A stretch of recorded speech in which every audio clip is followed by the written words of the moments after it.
Who got the best wings in Atlanta? Magic City. You look a little tied up.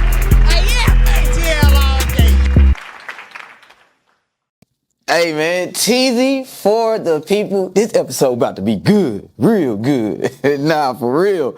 Hey man, we got the fam in the building, man. I'm talking about one of the most extraordinary people I have ever met, other than being like blood myself. One of the most hardworking women in business, one of the most hardworking entrepreneurs, one of the most hardworking mothers. You know what I'm saying? We gotta give it up for the one, the only Luccii Blanco. What up, guys? What's good? You like my intro? You like it? You like that? All right. I gotta be. I gotta be a little over top. All right. Cause I think this is our first time on camera, girl. Yes, it is. You was been supposed to get me on your episodes, but it's okay. See, we ain't even gonna go there. Fan. We started from the bottom. We started from the bottom. Nah. All right, so let's talk about it. Let's talk about from the bottom first. Yeah. Like, let's take them back. All right, so of course. This is my real blood, you my real family. That's first of all. And then we both from Jersey, right? He the reason I'm out here. Is that all right? So go ahead. I came out here in like. How long you been out here? 2011, 10. Okay, bet. I don't even know. I don't even remember, but yeah, he brought me out here. Like I came from Jersey, being ghetto and ratchet, and just winging it. I literally came out here trying to get away from the hood, and he introduced me to a different lifestyle. Like you had just got your deal with Convict. Facts. So it was like, oh, okay, I like this. This cool out here. Like it's so different from Jersey. Like if you know Jersey, you know it's very different. What made you want to just, other than like me being out here or just family being out here, like what made you just want to like leave Jersey? Opportunity. Opportunity. Atlanta is the land of opportunity. Like. You showed me a lot. You put me into a lot of different situations. He got me rapping. Bro, we did this for each other, cause like this is a we thing. You know what I'm saying? Like we was ride or die. Like ride or die. Like Blue Flame days. Like cause more figure eight. Anchor bar. Goddamn, right across the street. Yes. We was going crazy, man. Yes. One thing I always liked about us, our duo, you know, cause like every family got like, I feel like they got like a cousin duo, you know what I'm saying? And we just happened to be the cousin duo. Yes. You remember that time when we was in your bug and we went to that, we seen the movie set like on the street. You used to have me in the craziest situation. He'll sneak into award shows and have me. I don't know if it's no, let's talk about it. BET Awards, like this man will have me sneaking into the craziest situations, and I'm just right there with him. Let's talk about it though, right? All right, so look, check this out, y'all, right? So, you know, one of our cousin schemes, you know what I'm saying? I'm like, I think we were sitting at your apartment, and I was like, God, you know, we should go to the BET Awards, like, you know what I'm saying? Like, last minute. And like, you was always like, man, I'll pay, you know, to go get in the awards. And I'm like, shit, we about to sneak in this motherfucker, right? So we go to I don't know how I thought about it, but we ended up like, all right, I was like, so if I want to go to the awards, I'm going to go to the awards like an artist. You know what I'm saying? So I'm like, you know, where did the artists go? Artists go to the back. You know what I'm saying? Because you never know who you may see from the back. So I was like, all right, cuz I'm going to get in the back seat and you're going to be my Uber driver.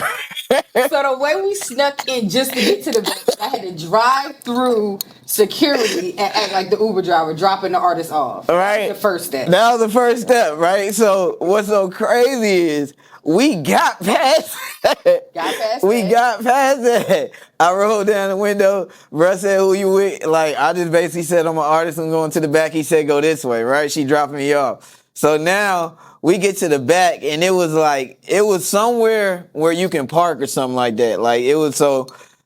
I like parked on the side. Right, you was parked on the side. And if you like walk down a little bit more, that's where the tents was, where you get your badges and stuff like that, where you were artist. And then you had to go down some steps, and it was just... So now we had like the regular security, like with the lady, like who's like going through the tent. And I'm like, oh shit, I really don't know what to say now, right? But he went. So I said something, and whatever I said or whatever. I remember what he said. What I say?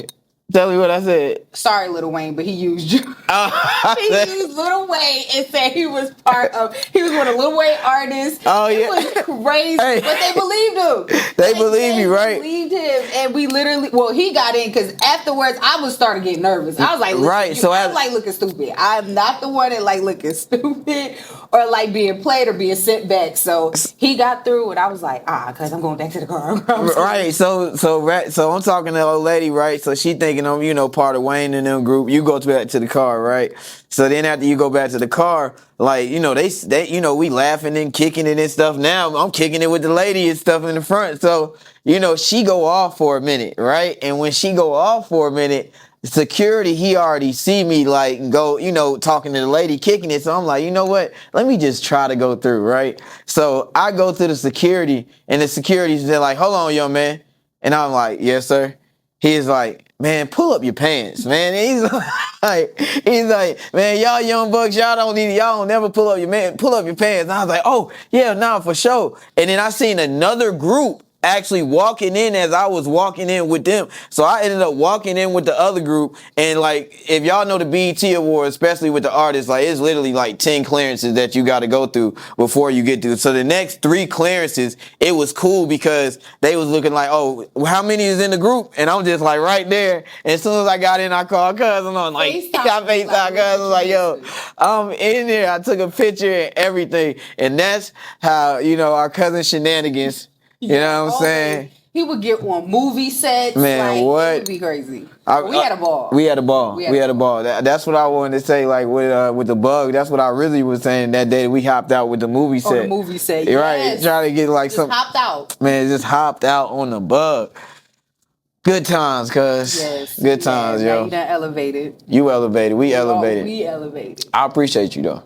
I'll tell you off camera though. All right. All the time. Right. No cap. Like this ain't no cap in our rap. You know what I'm saying? I'll tell you off camera.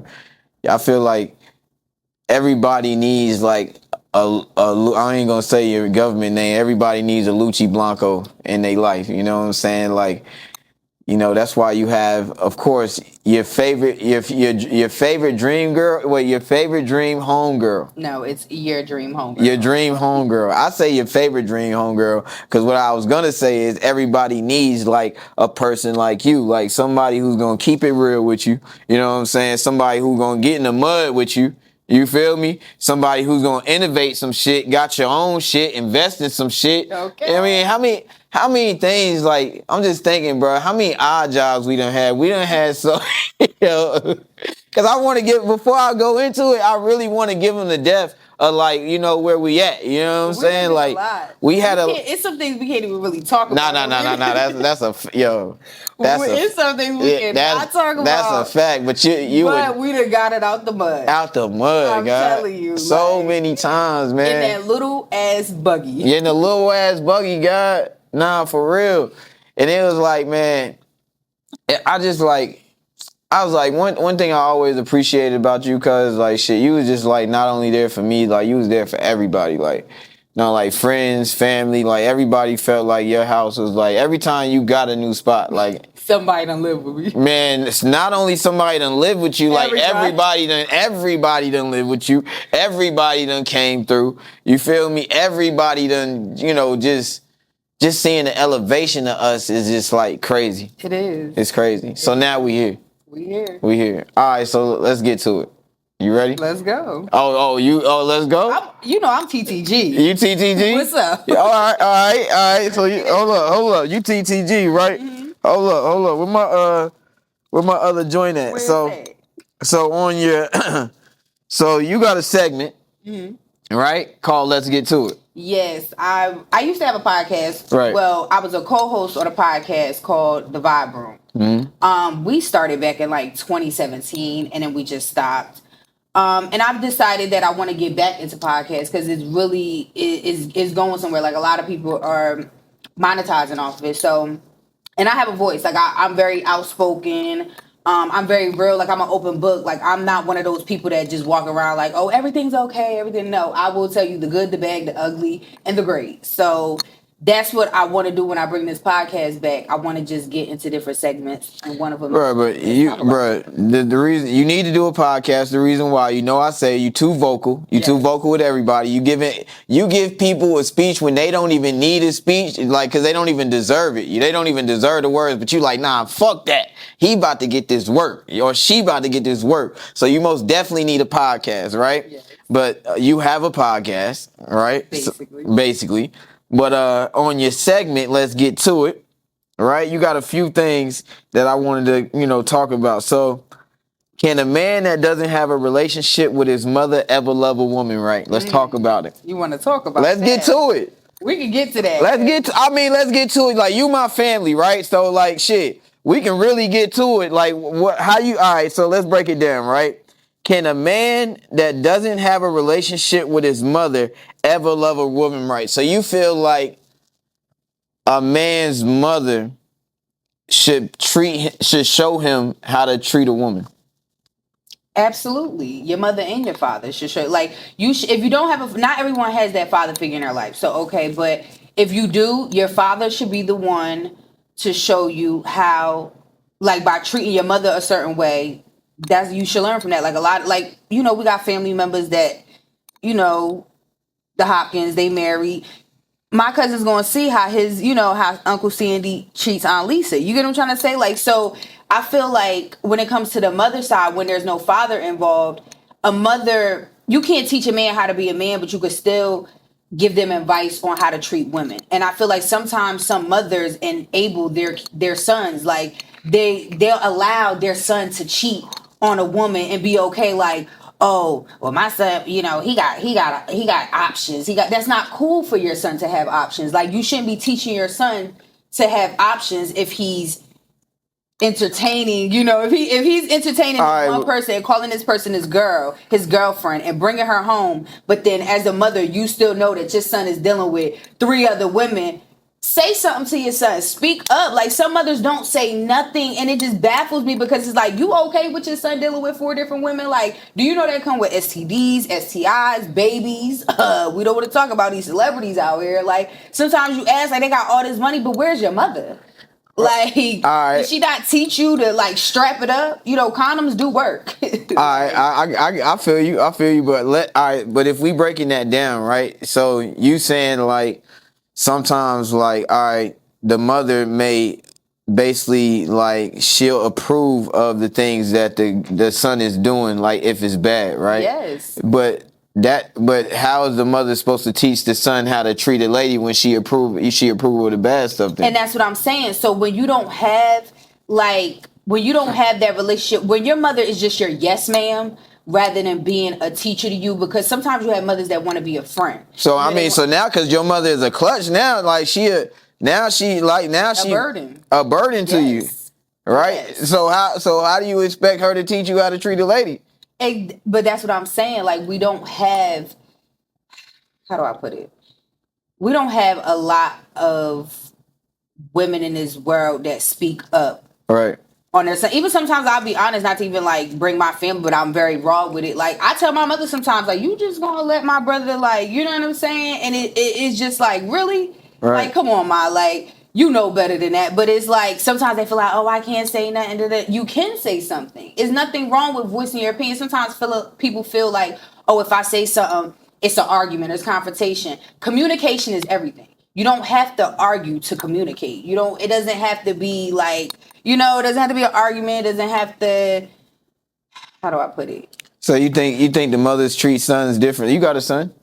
I don't play when it comes to my son. He will not be the one with multiple women coming in and out of my house, because I'm a nip it in the butt with him, and I'm gonna sit him down and let him know, like, if you want to enjoy your life, then let a woman know that. Right. Don't have a woman thinking that this my girl. Y'all exclusive, but then you really got 3 different side chicks. Like, that's crazy to me.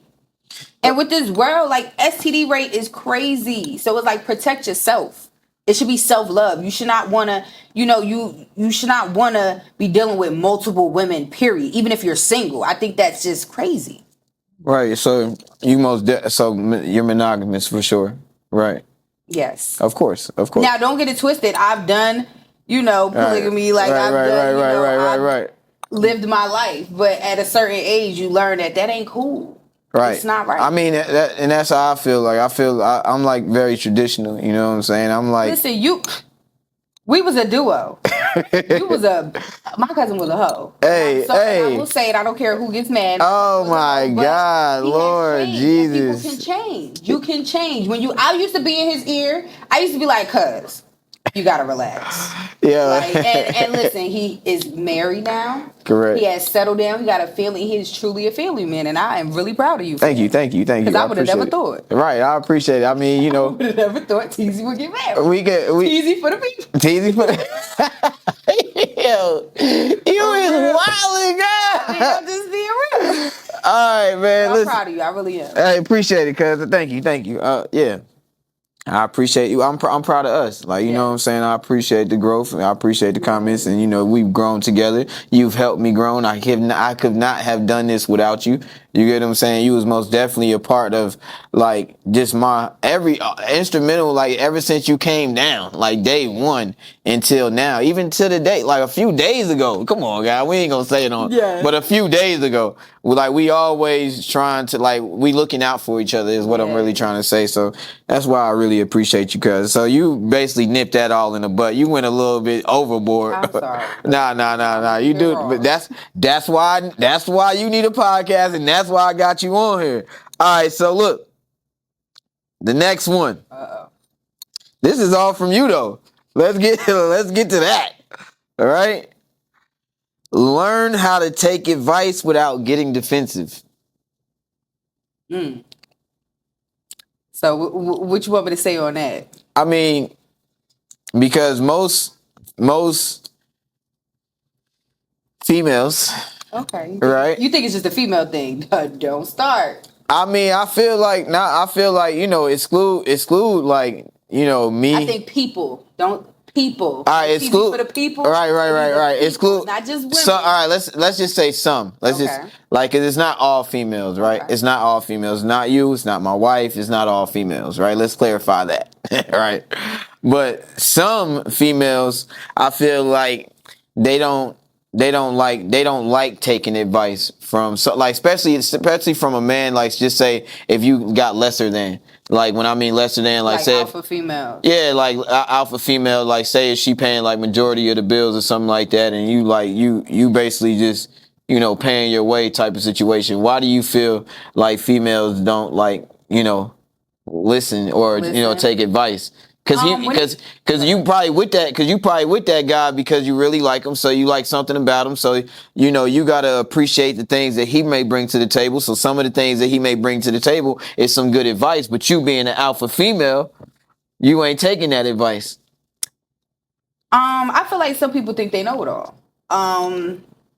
And I do say women can be very controlling. It's like a mothering, nurturing nature. So most women feel like they do know everything. Like, and so when you try to give them advice on things, sometimes they might, like, I will say that I personally, as a speaker for myself, like, I used to be like that sometimes. Like, you couldn't tell me shit. Like, but then as I got older, I had to realize, like, take heed to certain things that people say. Even if I do what they say or I don't, just still take heed to it, because knowledge is infinite. So it's like you never, like, you can learn from a homeless person. You can learn from somebody that has less than you. So it's like you gotta really learn that we don't know everything. And advice sometimes can be a gift or a curse. So do you think people should be receptive to advice or something like that, or should I do feel like because what changed you from going from don't tell me nothing to I'm gonna be receptive to like taking accountability. Okay, accountability. That's what I was just gonna say. That has been one of my biggest things of 2025 period. It's just taking accountability and showing others that they need to take accountability. Like, I could be dead wrong, but I'm gonna take accountability for it. Like, it's like I'm not gonna sit there and know I'm wrong and be like, no, I'm not. Like, no, it's like it comes a time and place where you gotta realize, like, if you're wrong, you're wrong. Like, and a lot of people I've dealt with, family members, friends, like co-workers, associates, and it's just like sometimes people don't like. That's the biggest thing that people don't take is accountability. Like, all you got to do is just admit you're wrong, but some people don't want to be wrong. That's the problem with advice. Like, they don't want to take advice because they don't want to be wrong. And I do feel like it's like going back, it is a people thing. It is a male and a female thing. Mm-hmm. The only reason why I said females, because the only reason why I pinpointed some females, not all, you know what I'm saying, is just because in most conversations, they bring up the 50-50 thing. They bring up just these generic conversations that, we throw out there. But of course, I'll be feeling like it's self-explanatory. You get what I'm saying? Like, because good advice is going to stick. I feel like the best advice is like, showed actions. You know what I'm saying? If like showing somebody of what you feel like, you can, the advice you want to give them. Like, hey, yo, here, you should start a business, or you should, do something like this to get some money. But I'm showing you how to, like, start a business to get. Yeah. Because like talk is cheap, and then sometimes, bruh, I think I said this on my threads. Like sometimes, like you gotta watch the advice you take, because some like the perception of how somebody sees something is how they give you advice. So they may see something like. In a way that's kind of fucked up, and like they may be giving you advice off of just trauma. How they feel about it. You get what I'm saying? Like, yeah, I look at it when somebody's giving you advice, just listen. Like, a lot of times people don't listen. They just we could be having a conversation, and you say you giving me advice, and I'm just hearing you out just to respond to what you want to say, right, rather than actually just listen to the advice that you're giving and just leave it at that. A lot of people don't know how to do that. I got a good one, cuz. What's up? So, it's like we on the phone, right? You so silly. Hey, all right, so look.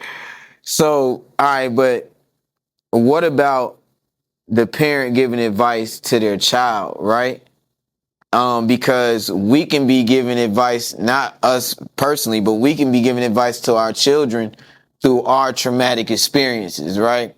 Like sometimes I do, like my oldest daughters, I'll be a little bit hard on them. You get what I'm saying? Because I just know how I used to be as a younger guy, right? So it's like, I'll be feeling like, all right, that's trauma for that I'm bringing, because she'd be like, Daddy, I'm going to the movie theater. No, you're not. No, you're not going to the goddamn movie theaters. Because you know what you used to do. Right.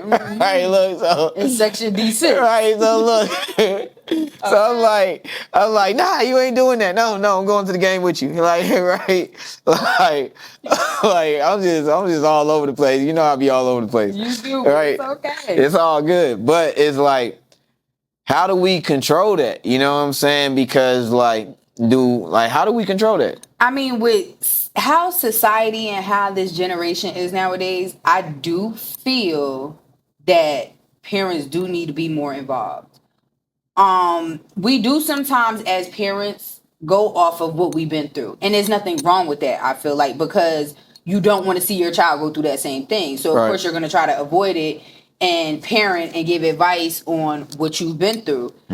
Depending on the child, sometimes they will take heed, sometimes they don't. They're just gonna go through it themselves to see why you're, that rebel child. You just never know what you're gonna get. But when it comes to giving advice to your kids, I feel like the best way for them to listen is to show them what you've been through. Because I know, like, okay, my brother felt that we didn't show him certain things. Yeah. You know what I'm saying? Like, he felt like we hid a lot of stuff from him because we didn't want him to go through that, but we didn't tell him why. So I feel like if you give them the why on why you're telling them this and show them what you went through and what happened, what was the consequences from that, maybe they'll look like, okay, I don't want to go through that. I don't want to get into, I don't want to have to go through those consequences just to get here in life when you could just skip it. Literally, it's like, skip. Right, but sometimes it'd be like, all right, so now you got the privileged kid, you know what I'm saying, who never been through anything, it is what it is. Like, we're all, like, I don't want to say, you can't say privileged kid because it's just like, you didn't make your child suffer or your child didn't suffer. You can't. Right, but now they not like, all right, so the term street smarts, you know what I'm saying? So now they ain't got street smarts, you get what I'm saying? Just because, you want them to basically skip all the steps. you could teach them how to be street smart. I feel like, in a sense. What? I do. I feel like, in a sense, you. Bruh, now you out of all people, I feel like, listen, now, other than what you just in said. In the sense of street smart, like, okay, how do I say this?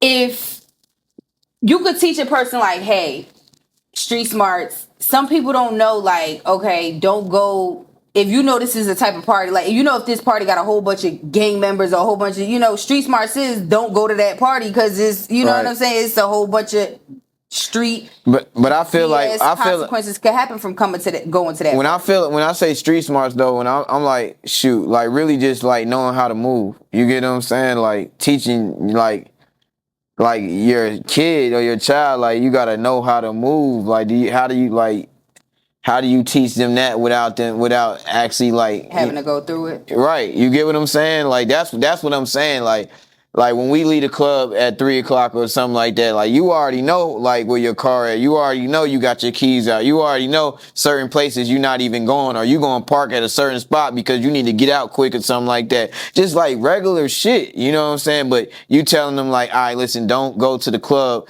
with the gang members, but you don't know the gang members going to the club because gang members, they going to the lounges, they going to regular spots. You get what I'm saying? I do. I feel you. So it's like... So it is hard to teach street, you know, it's hard to... Etiquette. Yes, it's hard to teach street etiquette, but I do feel like in certain aspects you still can teach it in a certain manner just by, like you said, giving the advice, letting them know, hey, you know, like if you go here, you do this with this certain person, you know, like this is what's going to happen to you. I feel you. How you feel about like, all right, so, yo, your credits run deep, right? You DJ for Money, man, which is so crazy. Shout out to you for DJing for Money, man. She a DJ, by the way. You know what I'm saying? DJ Luccii Blanco. Real big stuff. Artist. Wait, I'm going to pop it for you. I got you. Pop your shit. DJ, artist, actress. You get what I'm saying? So, you know, you got movies on Tubi. You know, all over. Peacock, Amazon Prime, all over. But the reason why I say Tubi, because I think like your first movie went viral on Tubi. Right? Your first Coke Queen, right? So yeah, bro, y'all probably seen her. You know what I'm saying? She was one of the first people on Tubi that went viral with the fake pregnancy. It was a kickball in the belly. It was a kickball in the belly, and that thing went viral. I'm talking about... I was the project manager that had nothing to do with me. I just did my role. Right, but all right. So you did a lot. So how do you feel? One, how do you feel about like, you know, as a creator, like, you know, doing like different things? It's hard. I will say that it could be overwhelming, but you just got to get it done and focus and organize. Like time management is everything. Organizing your days, your schedule when you know, just... Because I feel like you hop into that mode. Like, I never really seen you, like, really practice for something. Like, you get what I'm saying? I know, like, it's crazy because a lot of my movies that I've done, my scripts, I read my scripts. I will read my script before. Like, one movie we did improv. So that, I like improv, I will say, but it can be hard too because when you're improv, you actually have to remember what you said. Right. So especially if there's not a lot of cameras getting every angle and that one shot is that one take. But I will say that when I get my scripts, like for Suffocated, when I got my script, I definitely read over it, practiced it. I've been on Backstage, which is a site for actresses and actors to get gigs. So I've gone on there and I've seen people post on there, and I've done like script, like I'll see the scripts, like, or little like things that they have posted, and I'll practice myself but I do want to go to acting school. Like, I really do want to pursue the acting. I think you pretty natural for right now. That's what people say. They're like, you naturally do it. You don't, you know. I mean, but I do get like, do go to the acting school just for like etiquette, you know, like fundamentals. Yes. Just for fundamentals. Like, I feel like once you know the fundamentals, then you can go ahead and wild out and remix it and do everything you say. So yeah, I feel you on that. What do you feel like you like the best out of all three out of rapping, acting, or just DJing? I like Cause you was going crazy on DJing too, bro. I know, but Bro, nobody. It's not a random that you DJ for money, man. DJing, it was back in 2017, Mm-hmm. and it was like people would look at me like, "Oh, this is a female DJ." Like, who? You know, it's a lot of men in this industry, so they would look at the women like, "Who are you?" And how she just get the DJ for A3C, and this her first time DJing. She only been DJing for a month, and it's literally like I learned how to DJ because Money Man wanted a female DJ. So I learned how to DJ in like 2-3 weeks, and then I did A3C with him, and I went on some tours with him. He also had his other DJ too, though. So, Right. I just kind of DJing was cool, but I did 11:45. I did a couple clubs, but they weren't trying to pay for your time. Like, at least for me, they weren't trying to pay for the time, and I got a child, like I got things to do. So I got bills. So I can't just, be DJing for free. But some people do it. Some people that have the time, they get the free gigs and they work their way up. So there's nothing wrong with DJing for free if you can do it. But I can't. Right. Sorry. So you like acting out of more than rapping too? Rapping is like a hobby to me now. Like, I've been doing. Bro, don't say that shit, man. Get out of here. We done dropped videos. We have, and sometimes I be like, even I just did the folded freestyle, and I haven't even dropped it. But it was like, I just be having fun in the house sometimes. I put on YouTube, do the instrumental, and just freestyling. Like, literally, it's become a hobby. But acting, I really like it. You really like acting? That's what's up. It's fun. That's what's up. On sets be so fun. If you had your own type of feature film, like what would it be?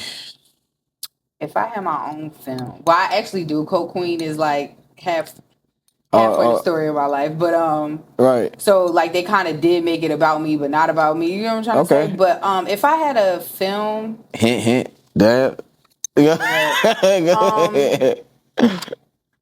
think I would tell my story because I do have a very interesting story. Like my life from growing up to love life to just business, all of that. I do have an interesting story, so I wouldn't mind doing something about me. I think you would be good, not just like a regular movie. Like you would like have a biopic or something like that.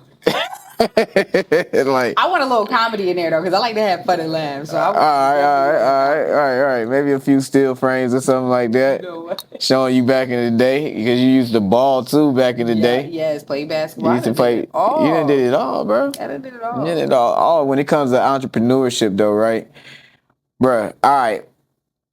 So, just a few of your businesses. Mm-hmm. Let's break them down. Okay. A salon owner. Mm-hmm. All right, so being a salon owner, right? Because, one thing I always admire about you, like, you do the big shit, and I be like, yo, that's how we need to do it, right? I remember when you was telling everybody, I forgot how I found out, but you got your salon, right? And I was like, yo, that's the craziest shit ever. Like, cuz got an actual salon. Like, being a salon owner, let's just say in 2025 nowadays, like, do you think it's worth it? Or like, because nowadays, like, all right, you got TikTok, right? And TikTok be showing, if I'm not mistaken, this is what my daughter be doing. Like she'll go on TikTok, look for a certain type of nails, and they'll show her how to do it. Right. Yeah. Like, or they'll show you a way to make the nails look how. Nails, hair, everything. YouTube teach you how to do everything. Quick weaves. Did that affect the salon? Like.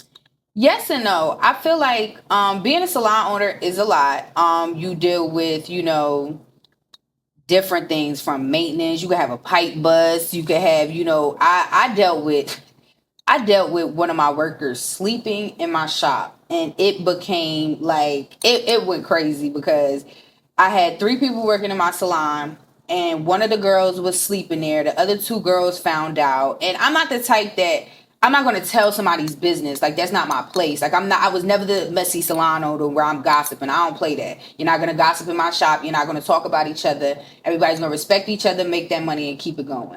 So it was like the girls got mad because I didn't tell them. And it was just like, oh, well, you weren't going to tell. And I'm just like, well, if she's in and out when y'all are not here, or she's here when y'all, like, what is, like, why are y'all bothered? If a person is homeless, like, he'll tell you, like, I like helping people. So she was homeless.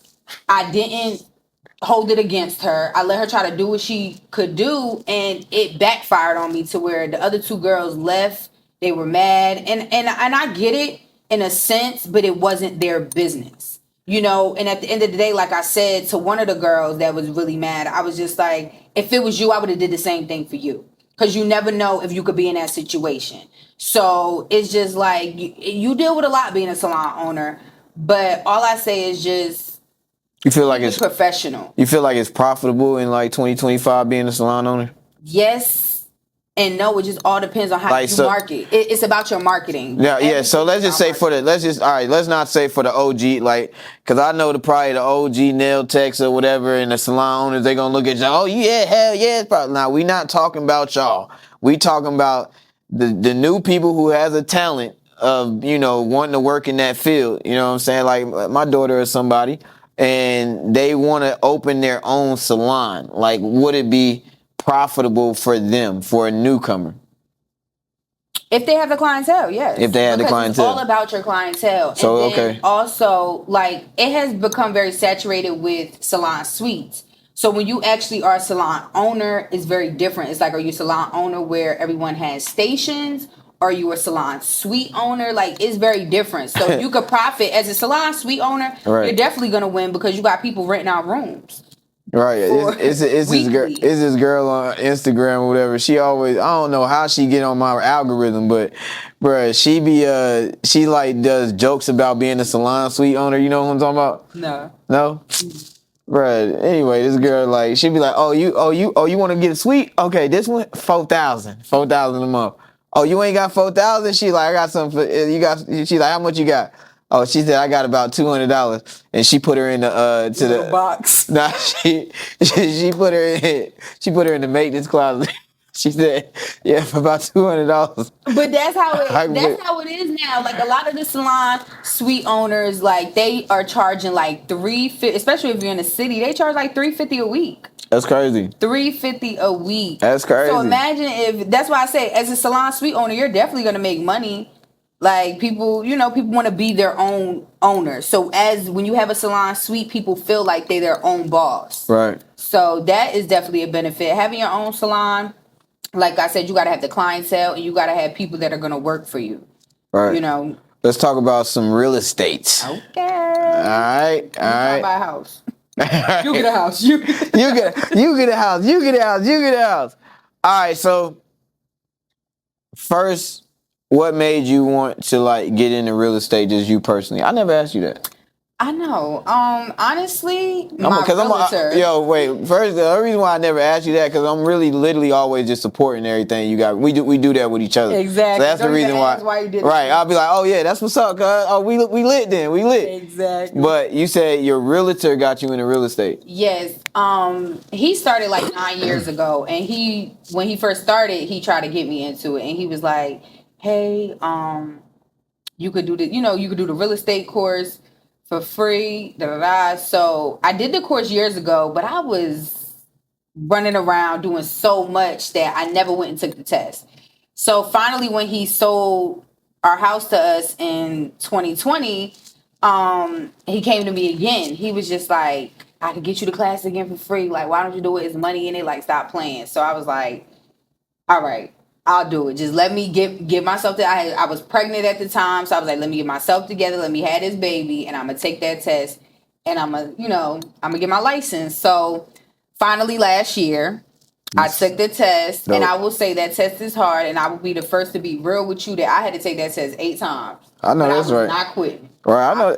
I know there's stories. 125 right. every time. Right. But I was not discouraged in that, because when I went in there and there was other people in there that was on a 3rd, 4th time, I was like, okay, it ain't just me. Right. This test is really, like, they will complicate the questions to make you think. But anyway, back to real estate. It is saturated. I will say that.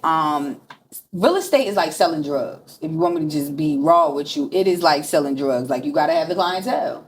You got to have the buyers, and you got to have the sellers. So I would think if you was like a sociable person, like, you could be like a real estate agent. It doesn't matter, because you could be a sociable person, but prime example, you bought a home already. Right, correct. So you already have a home. Right. We family. Right. I can't sell to you now because you already got a home. Right. So it's like you could be a sociable person, but 9 times out of 10, you either got people that already are working with a realtor. So it's hard. Got a realtor, family member, friend, wife, cousin. Like you just never know. So it's like it's so saturated. But what I say is, like I said, it's like the drug game. You gotta get out there and hustle. It sells. It's so when people thinking, oh, I'm about to go get my real estate license, I'm gonna make money. It's not what you think. You gotta really grind for this. You have to really go out. You gotta make those calls. You could door knock. Like, it's literally like that. Like, I know a lot of realtors that been in this game for over 10, 15 years, and they still door knock. But where are they door knocking? Because in different neighborhoods, they send flyers out, they send brochures. But are you door knocking in house neighborhoods, like houses, townhomes, wherever? Just because, like, you'll be like, if you know a family member, or if you want to sell your house, exactly, let us know. Yeah, that's how it goes, that. And that's how like it's a hustle. So people think that they coming into, oh, I'm a realtor, I'm coming in this industry. It is not what it's all cracked up to be. Like, it's fee. When you come in spending money. So just know that when you sign up to be a realtor, you come in debt at least. I want to say at least $2,000. Dang. Yes, because you have to pay. You have to pay for your real estate class, for your real estate license, which the class be like $200. Your license is $125 each time you take the exam, and then you still have to pay. You have to be on a board, an association. So your board association fees is minimum $500. What is board association? Kind of like the HOA? No.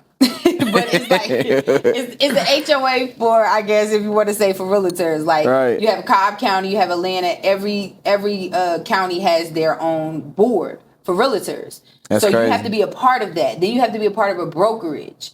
So it's like you paying the board $500. Mine is $565. I'm with ARA, Atlanta Realtors Association.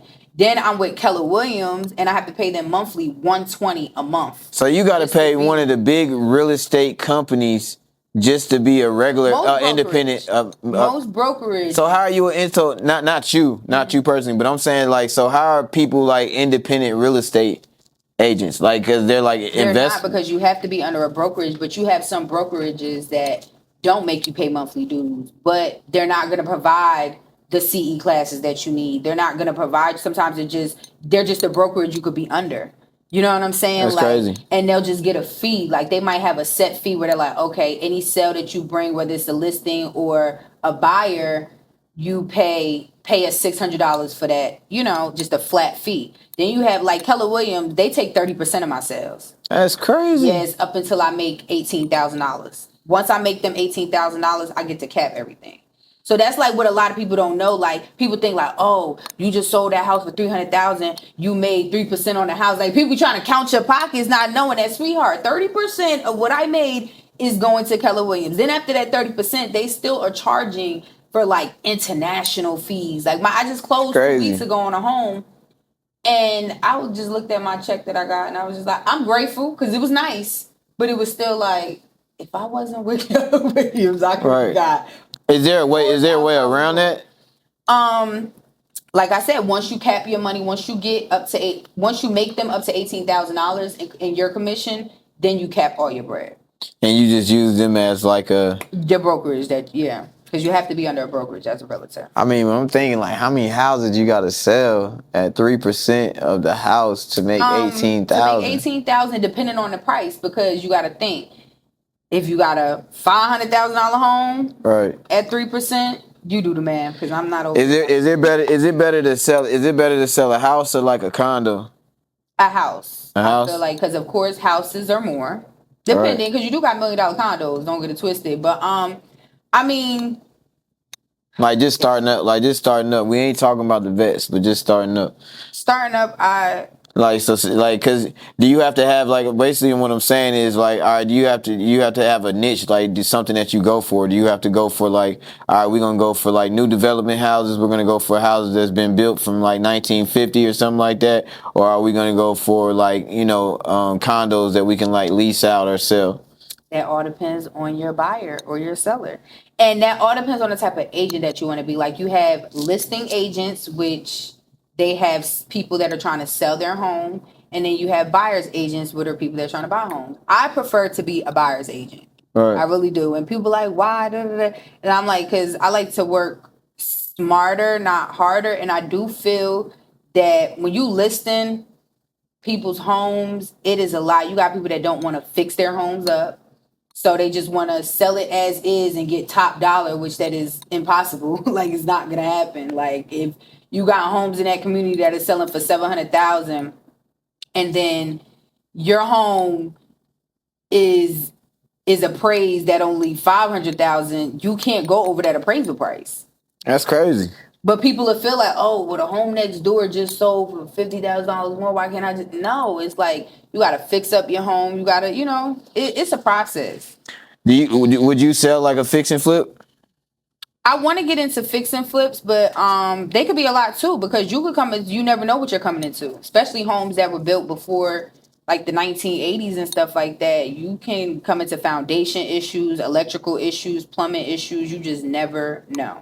I feel like some of the best like real estate agents right now, I don't even know why I said the best. Just going off of what I see people being successful with, they have their own, like, let's say they have their own basically relationship with their bank, the bank that'll get you a loan. Yes. They have their own relationship with, appraisal people, you know what I'm saying, that's going to appraise your house through the bank or whatever. But what's the guy who comes in and does inspectors? Like, they have their own relationships with inspectors. Like, well, when you're a realtor, it's like any game. You got to build relationships, whether it's the music game. So that's how. But real estate. But is that a way? Is that a way that you win by having like your own everything? Yes. Because you still got Keller though. Like, so. Well, Keller Williams is just a brokerage. Like, you do have, like, in our office, we have a lending company that is in our office, so we can work with them, but we can also work with whatever lending. So you can go find your own lending company, build your own relationship with somebody. How would you do that? Like, so say probably like, I guess if you sell the house for somebody, right, and you find out who was their lender, right, and then you be like, hey, yo, I'm the real estate agent that put this shit together. So, well, 9 times out of 10, when you do have, like, say if I have a buyer and they have a lender that they're working with, 9 times out of 10, the lender will reach out to you for certain things. And let me state this when it comes to real estate and being a real estate agent, because I feel like a lot of people will have friends, family members, and just associates that are realtors, and they don't want to work with them because they're like, oh, I don't want her to know my finances. I don't want her to know my finances. One thing, realtors don't know your finances unless you tell us. We don't know nothing about what you make, and that's the mortgage officer. That's the loan officer. Right. That's the loan officer. He know all your business. Yes. You don't, as the realtor. That's the people that, like, we'll have connections to. But just because I got, like, say if I have a friend, I got associates that are loan officers. Right. I could call up one of my homegirls and be like, hey, I got a buyer. Can you assist them? They'll assist them. But they're not going to come and tell me like, yo, your buyer got a 700 credit score. Your buyer got a 500. They're not going to do that because that's not my business. Right, they deal with the buyer themselves. I'm not going to know your business unless you tell me. Right. That's the one thing I be wanting people to really, really know when it comes to this industry. Like, don't just knock one of your family members because you don't want them to know your finances. We not going to know unless you tell us. Hey, that's something good to know, because you know what I'm saying, you might have family that's a realtor and you don't want to reach out to them just because you be like, that's how it be. I know that's how it be. You know what I mean? I know that's how it be, but all right. So you live a lavish lifestyle. You feel me? Yeah, you do. Basic. Right? So you always lived a lavish lifestyle, right? Bruh. I feel like when we used to go out to the clubs and stuff like that, it wasn't that like expensive. Oh, hell no. Right? It wasn't. At all. Like, you can get like a $5 Hennessy. You know what I'm saying? Like, parking was like good parking was like a dub. Be real. 40. I used to buy bottles. And bottles was like $150, $200. Now they want $500 for a bottle. They want $500 for a bottle? Yes. You lying. No. That's crazy. And how it goes is some sections, because I done waitress too. Right. So some sections that go like, hey, that section right there is a 3-bottle minimum. So if you got one bottle that's $500, you got to buy a 3-bottle minimum. Y'all do the math. That's crazy. $1,500 section. Like, it'd be crazy. What, bruh? Like, do you think like the prices, everything is really what's fucking up the nightlife now? Like, what's wrong with the nightlife? Just the prices, or is it like, because people be saying like, because I haven't been into a club I know in forever. You used to host I used to host for 10 years. I used to host for 5 to 6 nights a week religiously. I remember. For 10 years. I used That's to drive crazy. you to all your hosts. You sure did, God. Damn, we came a long way. But look, what I'm saying is though, like nightlife is saturated. I get what you're saying. It is saturated. It's a lot going on. Like it's so many clubs. Everybody want to be a club owner. Everybody wants. That's what you think it is? I really think that's what it is. Nah, but like what I'm saying is like, cause you got a whole bunch. What I was about to say is you got a whole bunch of lounge. Like a lounge is like people like with a whole bunch of VIP sections. So you don't have like a dance floor no more, like the figure 8 dance floor or something like that. I remember that. You get what I'm saying? I mean, it just depends on the clubs you go to. When you go to the clubs in Buckhead and the bougie clubs, don't nobody dance. It's like, do they have dance floors still? You could dance in the middle. You could dance wherever you want. You could dance in the section. You could dance on the floor, wherever. And it's just like everybody just be standing there, just staring at each other, mugging. Okay, let's see how many bottles they popping over there. So we gonna pop these. Like, bro, but you just said that I pop bottles. No, I did. Like, right, I know you pop bottles. Like, I know you. No, not like that. I used to just literally be like, fuck it. If we gonna spend, if it's 3 of us and we about to spend $10 or $20 on each drink, we might as well just get $100, $150 bottle, whatever it is. Like, but nowadays, like, it ain't like that. You got bottle. What, bro? What's up with the napkin wars? You been to a?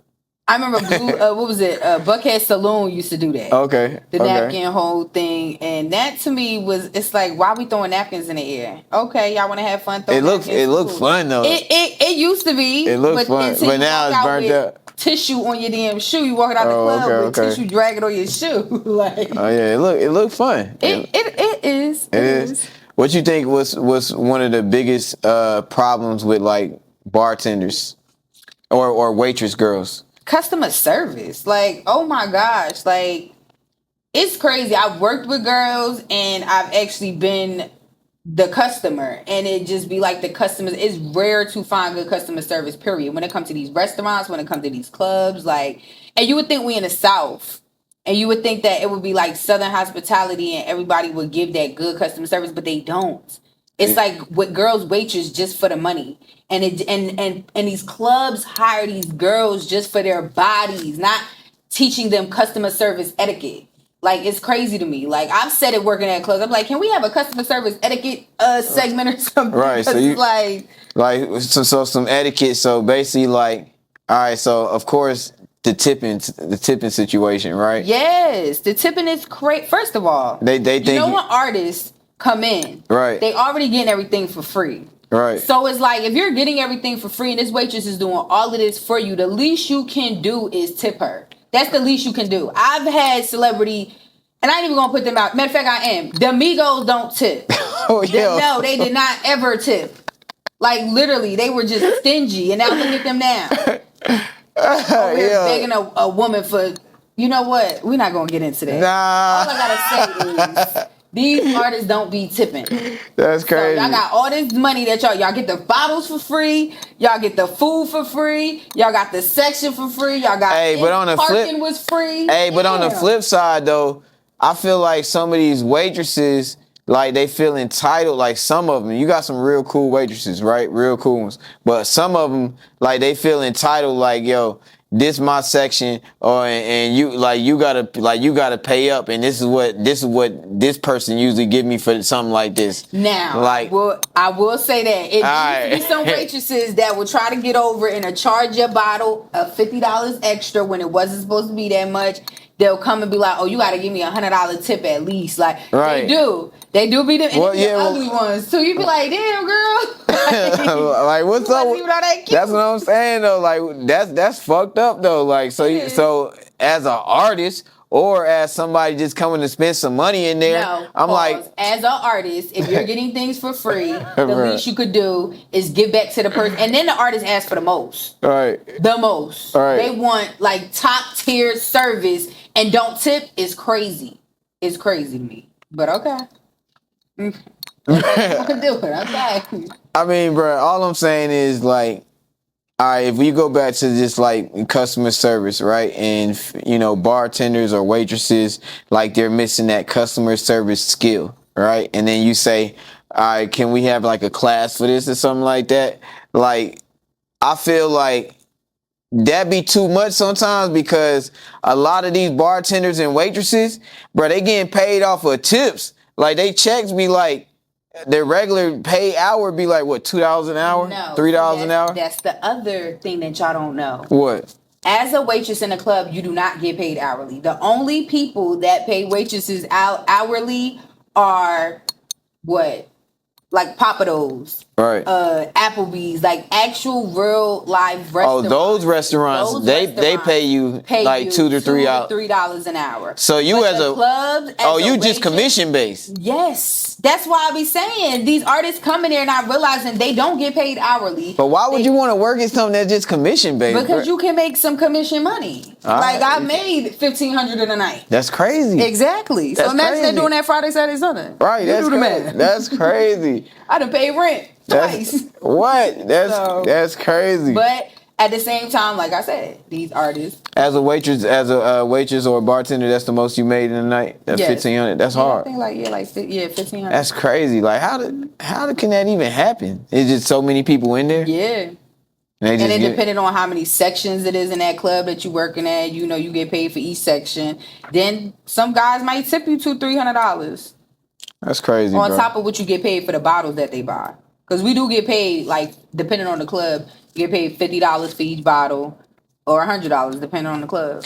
What you feel like is wrong with, like, female rap, or what's right with female rap? You see, like, Nicki and Cardi going against, the ongoing, and Nicki going crazy with a lot of different people. I love Nicki, by the way, so the barbs don't get at me. I love Cardi B, by the way, you know what I'm saying? Album was stupid hard. You know what I'm saying? Hard. Right? But, like, what's up with that? Like, what do you feel is the disconnection? Because I think you be tapped into that. I do. All right, so what's the disconnection? I did a post on my Instagram about it. Like, I do feel that Nicki just showed her true colors, and that's all I can really say. Is like people could try to hide and play victim, but the truth always comes to light. And for you to be a female rapper in this game and you don't get along with no female rappers, it says a lot about you. Like, is nothing else for me to really say. Because wait, did you at once did you like Nicki before? I like Nicki's music, right? But you don't like Nicki as a person. Yeah, like just seeing how she acts towards people. To think like kids are off limits. Right. And I even said when I went and did my post, I said Cardi B was wrong for speaking on kids because you got kids. Like they were speaking on each other kids. Yes, so it got that deep, and I just feel like kids are off. Who started speaking on kids first? I think it was Nicki. Don't quote me on it, but I think it was Nicki. That's crazy. Nicki is always just speaking on I feel like she's bitter, but you never know. Like mental health is real. It truly is real. So you don't know what she's endured in this game because she's been in this game for so long. But I feel like she came into the game from watching her, because I love Nicki, like in the sense of music wise, like her music, her rap. She's a dope lyricist. Right. But it's like, I don't feel she gave Kim the credit. It's like she came in trying to be against Lil' Kim and against all the female rappers. And it was just like, you can't do that. You got to pay homage. And it ain't just Lil' Kim. It's like MC Lyte, Queen Latifah. Like, we could take it back. Right. Like Roxanne, like all of Roxanne, these people. Shantae. Yeah, so it's just like, you got to pay homage to these people that came. So you feel like Nicki didn't pay homage to Kim, and that's the reason why she stole her whole swag and then try to start a beef with Kim, and it was crazy. Now you beefing with Cardi. Don't know why. When I feel like Lotto, Cardi, and all these people you beefing with actually gave you your flowers. You know, they never tried to. Because I feel like Nicki is above all that. Like respectfully, like she's in a whole different era. Like, but she's. And honestly, I feel like she's canceling herself. And I feel like Nicki was like really in an era of her own. Like, when she like really popped? She was like 2000. I said to myself that she had a run by herself for so long that she made even me as a female artist. I used to you know me. Did I not used to every time we did a song or you recorded one of my songs, I would criticize my own lyrics just to thinking of what would Nicki say? Right. What would Nicki say? Like literally, I'm like, what the fuck would Nicki say? Cause she hard. Like, because who was Nicki's era? Like, it really wasn't like she was just like, because Cardi B came out later. Like what, 17? Yeah, 2017. Like, run that. 16, 17. Yeah, Megan Thee Stallion came out with like 18, 19, and something like that. And then like, as far as like Nicki, she came out in what like Gucci was like what 2009, 2010, like around that era. She had a good run by herself. So that's what I'm saying. Like, so as females, like female rappers in 2010, 2011, like I can't think like nobody else. I can't either, to be like honest. who was like really. You get what I'm saying? Like can't think. she was really like on that level. Like we probably skipping out on like a few independents or something like that. But like I don't think there's like a female rapper on that level that we can really think of around that era. Exactly. That was like really doing it as big as Nicki was. Exactly. For a long time. Like all right, like you said, like Cardi and them, they ain't coming to like 2016. Like, who else? Come on, y'all help me. Who was there anybody like in 2010? Yeah, that's why I said I feel like she had her run by herself, and then once other females started coming in, she started being insecure about it. Like I feel like it was like a jealousy thing. Like I'm the queen, but it's like you can be the queen, and there's still other queens around. Or was these people? It's enough money for all of us to make. Or was these people actually throwing shade at her, No, hating on her because she nobody is was hating on her because she's everybody Nicki was giving Minaj. her flowers. No, everybody was giving from Lotto. First of all, she came at SZA. And she ain't even a rapper. You came at a female R&B artist. Yes. And it was That's just crazy. like, with SZA don't bother nobody. That's like, crazy. come on. So it's just like Nicki is going through it. And I don't know if it's a mental thing because mental health is real. Whether people want to, you could laugh about it, whatever, it is real. You never know what she went through in this industry. We don't know. She could have been traumatized. Like, she could have had to do some low down, dirty shit. And we don't know. We will never know. But look at what her husband is. Like you Lord Jesus. I don't mean to do it like that, but girl, you had Nas. Lord Jesus. I was just talking about this. Baby girl had Nas. How you fumble Nas? That's crazy. Like, come man. on, the crypto god. Like, are you to a fucking pedophile? Like, that's crazy to me. Yo, shout out to Nas. Side note, shout out to Nas and all the business moves he been making. Man, I was just seeing that. Now they got now they about to have. He's part of a casino deal. Yes. You know what I'm saying, in New York. Now they turned down Jay-Z's casino deal, which had nothing really to do with because he was Hove. You know what I'm saying, just because of like district and stuff like that. But most definitely salute to Nas, Yes. Black excellence. You know what I'm saying. Yeah, but back like you were saying, like I mean, what I feel like when it comes to like, all right, it's hard to really like decipher some stuff when it comes to like Nicki, because I feel like when most females get in a room with each other, they don't like each other just off That's of, not true. Don't do that. bruh. You see Bruh. Cardi and Megan, and Cardi don't work with mad people. Nobody has complained about Cardi. Bro, I'm talking about in a regular Lotto- room. It doesn't have to be a artist. We talk about artists though. You said we talk about female artists, and what's I'm wrong talking about with the females. I'm talking about females. industry? Period. What's wrong with just females? The female, like. Now I will say, if we talk about female artists, I do feel like a lot of the female artists are coming together now. Ice Spice and all that beef with all that crazy beef. I don't know how that all started. I don't really care because to me it's just petty. We all need a kumbaya and get along. It's enough money for everybody. But if you want to go to females doing the most, Baddies has gave females the worst reputation in this world. Lord Jesus. I don't even. I tell my daughter not to watch that show. That show, but I literally see clips on IG. I know a couple girls that have been on there, and to me, it's very degrading. So if you want to talk about females getting in the room, that shows you right there that I feel like it. Females, yes, sometimes have their insecurities and their egos when they get in a room together, but it also be the people that bring them in a room. Sometimes people bring females in a room to stir up some mess. Like with Baddies, y'all bringing females in a room and all y'all giving them is liquor. So y'all want these girls to get drunk. Now they about to get drunk, and when people get drunk, different personalities come out. You know what I'm saying? I feel like shows like that, like I don't know, cause I ain't never been like seen like a show like that, or even like watched it. You know what I'm saying, or been on set with them with a show like that. But I feel like just off the clips I be seeing off IG, like they want you to fight.